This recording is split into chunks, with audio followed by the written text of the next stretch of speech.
this is good. I think somewhere around 80% is a good target. Now, what is the availability of your equipment at work? 30. Depends on the fire department. I mean, I know, every equipment is different, so, I mean, so I just, for what you think, what you see, is that an issue at your organization? Absolutely. Is it? Yes. Ours is pretty high. Okay. So, now, here's the thing. If I have disruption, the second question after this disruption is, what patterns of disruption do you recognize that if I cannot get rid of disruptions, but I can control the patterns, what patterns should I be looking for? Short break lines. Short, frequent. If within your processes, I just want to show you this, because I'm not going to go through all the slides because I'm running out of time. If you have an area that has what? High, when something breaks, it takes a long time. And that long time is relative to the processing time. Does that exist in your facility? Yes? Yes. Is it on critical piece of equipment? Yes. What do you do? We put a lot of people on it. OCF. We panic if we Yes. start pushing resources at it. Which is generally the right thing to do. I mean, it's a critical piece of equipment, it broke. Problem is, like, you might put all your resources on that, and then other equipment then has problems. Right. And I want to show you this. So, are we okay? So if you remember this, we did this study, we went through, we calculated everything, and what we did show was what?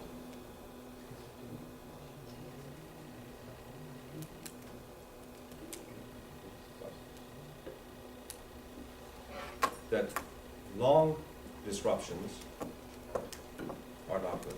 Why is that not good? If you look at this right here, I'm going to bring you to the slide if I can. There you go. Is the areas that you're talking about high utilization areas? Yes or no? If they're high utilization areas and I have disruption that is long and long is bad, but if it's frequent and long, that's really, really bad. And I have the third connection, which is this area is highly utilized. What do you think is going to happen?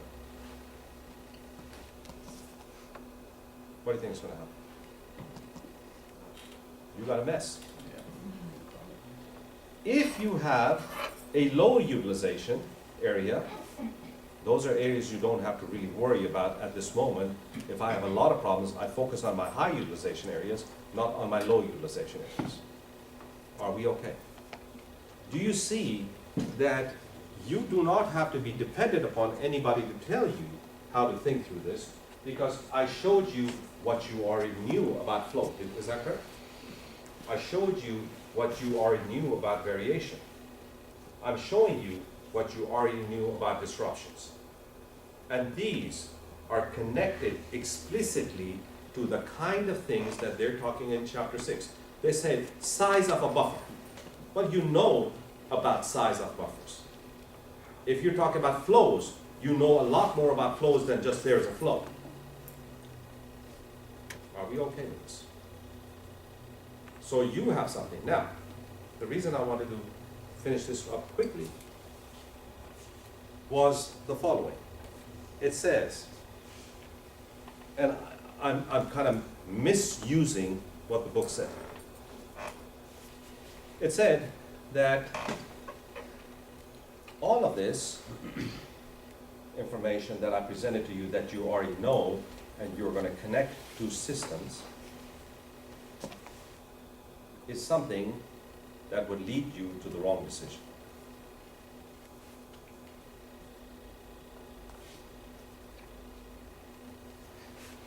again, I'm gonna repeat myself from this morning. It says that systems are so complex, which is true, that you cannot truly control it, you cannot truly understand it, you cannot truly manage it. So you just have to let the system behave, understand instinctively what's going on, and then to be able to play around with that system. Tell me what you think. Because I learned a lot, but if I have a disagreement, I have a disagreement with the general conclusions of chapter 7. The reason we did that is, one, to link what we learned with chapter 6 and its principles. 2, to test our paradigms out. You notice, my paradigms are all messed up. My God, I don't care about you, I'm going to have a push system. I don't know about variation, variation is not important. These are really critical paradigm shifts in a company. A company that never measures variation should. Companies that do not look at pull systems and are pulling the process through should.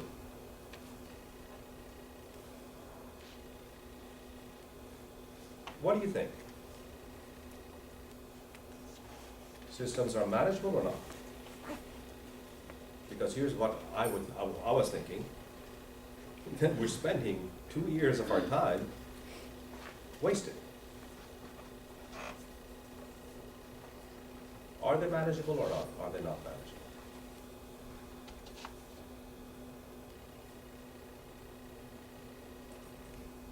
I would suggest if you can change fundamental components, you would obviously see some change in performance, but that is the question, is, you know, how, is it possible to change those things, or do we just have to live with them? I mean, The thing that bothers me as a person that was educated in science, I know that I have tremendous limitations. I know the models that I've learned don't give me everything. Okay? It provides a tremendous amount of limitations to my understanding of that system. But the insights that it provides me, I would not have had those insights unless I went through those processes. For example, what I've learned tremendously is I actually map everything out in terms of systems now. I do. Everything that I think about is in systems. And I believe that that provides me the structure, but the technical content provides me the ability to be able to have better insight, not perfect insight, not good insight, but better insight into what needs to be changed in that process. Okay? I will present to you, remember I've always talked about my kids. I'm on my way to see my kid. Okay? At I think 12 or 1. My wife says, well, it's his birthday. So she wants to write him a check for $500. This is a 28-year-old kid. And then she said, by the way, we kind of missed the Indian festival, Indian New Year. So I want to write them another check for another $500 for that. So I'm going to go there out for 1 day. So I'm going to leave today, I'm going to stay there Saturday, I'm going to come back, I think Sunday noon. That 1 day trip is going to cost me $1,500. Because not only am I going to buy them dinners and lunches and all that kind of stuff, what should I do? Help me. Get set. See if you can count. No, I don't want you to tell me what to do. I want you to analyze it from a systems perspective. Change your input. Mail the check. I want you to tell me how to think. Here's what I was thinking. I started with this thing of saying, is my paradigm okay, or is my wife's paradigm okay? Who is right? You're wow. Your paradigm. So I must be flexible and change. Aligned to her goals. What are my goals on this trip? Keep the wife happy. Your goals. What are my goals? I'm not sure. I mean, it has to be driven by those paradigms, right? Enhance your stock of love. Huh? Enhance your stock of love. I don't know that I want to. Tell me. Okay, so the goals, there are certain goals, and the goals, what I have goals, all right, I have entities and I have interconnectivity of this. Give me a hierarchy of stocks and how they're connected.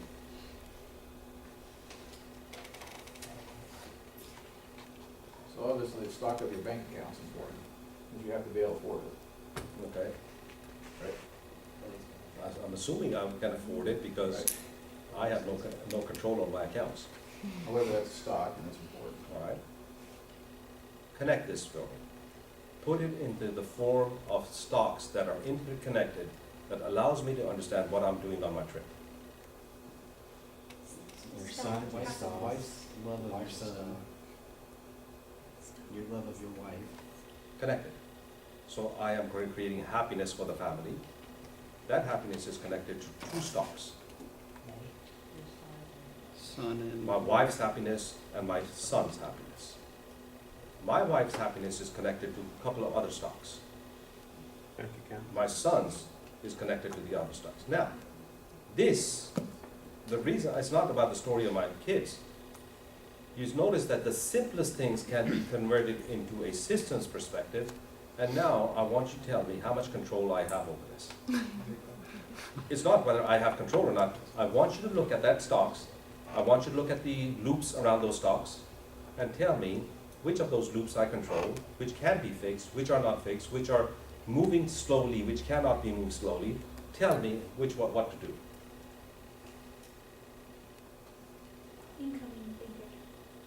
Incoming to the bank account. What's that? The incoming to the bank account is more fixed. But that's the stock to here, right? These stocks are connected to other stocks that are connected to this. You can control your stock to your son, but you can't. What's that? You can control your feedback from your son, but he's just gonna go around you to your wife, and then it's gonna come right back to you. Your son's smarter than you are. Yeah. So you can block that input from your son, but he's just gonna find another path to your wife, which is gonna come back to you. Watch this. The happiness of this family on this trip is dependent on the fact that I go enhances them. Okay. Going on this trip. What would curtail? Fighting about money. That I don't go, that we don't give him the money, and many other things. Do you see how important this systems thinking is to analyzing the simplest thing? Because otherwise, we would be talking about, hey, give in to your wife. But at this moment, when I looked at this systems, there is not a single loop that I can control at this moment. So why should I fight? You can control how much to put on the check. Not really.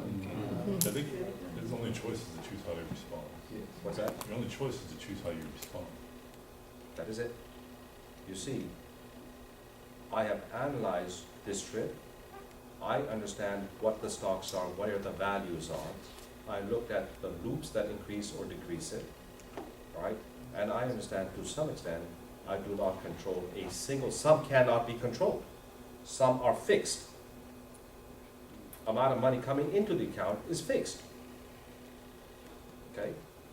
And others I have no control over, and there are some that would take a long time. If I even acted today, it had no impact on the trip. And therefore, I come to the conclusion, I'm going to sit in the car, right, and I'm going to go on this trip. Change your I paradigm. don't know, I have to argue, I think there is a paradigm shift with how much. Isn't it the thought that counts with it, and the gift? If you give a gift, Where you been? like I can give my brother a $500 gift, or I could give him a $50 gift. No, And the no, fact no, is, no. I'm giving him a gift. You can how much you control love the somebody is dependent on the money that you get. Okay. No, I mean, it's not. are you even needed in the equation? Yes. Isn't she gonna drive and write the checks? There's a paradigm shift. So as a paradigm shift, could you just say, after this trip, on your way back home, after that piece is already done, when on your way back home, you could say, okay, now going forward, we're not gonna write him a $500 check. We need to drop that down to $400. As he gets older. That's my baby. Good to No, go. as he gets older. So you just spent $1,000. Cause undue I mean, but it's always a I could have just gone to downtown Knoxville, had a really nice meal for 2 days, still cost me less than $200. But, see, this is not important, the idea is not important. What I want you to start doing is, this is what I am doing. Every time I have a decision, I'm trying to break it into systems thinking. And it gives me, I don't have solutions to this, but it gives me insights. It gives me insight, don't fight this. Okay? And go on. So what I would like you to do is do the same thing and start thinking it from a perspective of systems. Is that right? Right?